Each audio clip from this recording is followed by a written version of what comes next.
सभी जानते हैं कि 16 दिसंबर को भारत पाकिस्तान युद्ध में भारत की जीत के लिए विजय दिवस के रूप में मनाया जाता है। लेकिन क्या आप जानते हैं कि भारत ने कैसे इस युद्ध को जीतने के लिए होशियारी से काम लिया था? आइए जानते हैं जीत के कुछ कारणों के बारे में। युद्ध के वक्त इंदिरा गांधी प्रधानमंत्री थी और इंदिरा गांधी के समय में भारत का नेतृत्व बहुत मजबूत था, जबकि पाकिस्तान में सैनिक तानाशाह याह्या खान बेहतर फैसले लेने में उतना सक्षम नहीं हुआ करता था। इसके अलावा भारत का राजनीतिक कूटनीति, नौकरशाही और सैन्य में बेहतर सामंजस्य था, जबकि पाकिस्तान में सैनिक शासन होने की वजह से सब बिखरा बिखरा था। और भारत ने युद्ध से पहले रूस के साथ समझौता किया था। अंतर्राष्ट्रीय स्तर पर बांग्लादेश की शरणार्थी समस्याओं को जोरदार ढंग से उठाया भी था।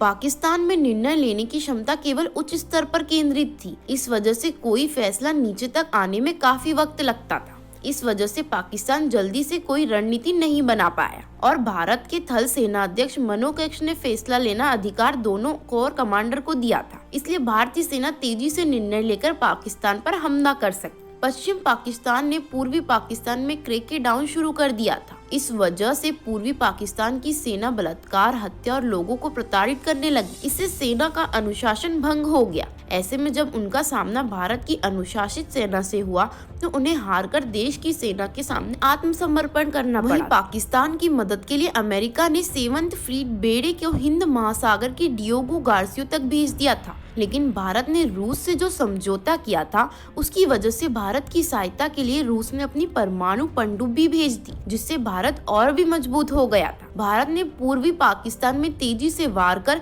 3 दिन में ही एयरफोर्स और नेवल विंग को तबाह कर दिया। इस वजह से ईस्ट पाकिस्तान की राजधानी ढाका में पैराशूटर आसानी से उतर गए, जिसका पता जनरल AK नियाजी को 48 घंटे बाद लगा, जिसकी वजह से भारत को एक और मौका मिल गया उनकी ताकत को कम करने का। इसके अलावा भारत की रणनीति का पाकिस्तान को अंत तक पता ही नहीं चल पाया था। उसने सोचा था कि भारत की सेना पूर्वी पाकिस्तान में नदियों को पार कर ढाका तक नहीं पहुंच पाएगी और वह सीमा पर ही उलझे रहेंगे, और ये पाकिस्तान की भूल साबित हुई। भारतीय सेना ने पैराशूटर्स की मदद से ढाका को ही घेर लिया। वहीं मुक्ति वाहिनी की मदद से भारतीय सेना पूर्वी पाकिस्तान के बॉर्डर के अंदर तक घुस गई थी। पाकिस्तान की सेना, नौसेना और वायुसेना में कोई सामंजस्य नहीं था। यही कारण है कि पाकिस्तान की तीनों सेनाएं संयुक्त रूप से कार्रवाई नहीं कर पाई, जबकि भारतीय सेना फील्ड मार्शल मानेकशॉ के नेतृत्व में भारत की तीनों सेनाओं ने एकजुट होकर काम किया था। वहीं पूर्व पाकिस्तान में मुक्ति वाहिनी के रूप में जो सेना गठित हुई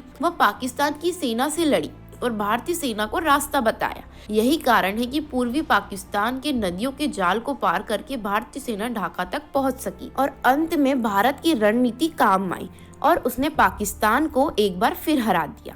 दैनिक राजीव टाइम्स के पेज को सब्सक्राइब करें एंड शेयर करें। धन्यवाद।